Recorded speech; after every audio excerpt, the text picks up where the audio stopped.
There are several ways to align a table across the horizontal plane between the left and right margins. The first thing you might want to change is the width. Click the table to select it. Doing so will display two handles, one in the top left corner and one in the bottom right corner.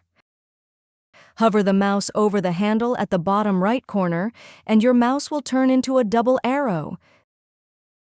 Simply drag up and to the left to reduce the width of the table and the width of each cell.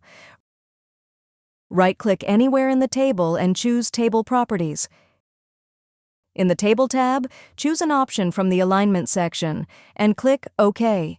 Use the Increase Indent option in the Paragraph group to move the table a ½ inch at a time. Aligning the content within each cell is just as easy using the Table Properties. On the Table tab, click the Options button to open the Table options. By default, the Automatically Resize to Fit Contents option is selected. To center or right-align content in the cell, use the alignment options in the Paragraph group. If you found this video helpful, please click the like button and subscribe to our channel for even more helpful tutorials.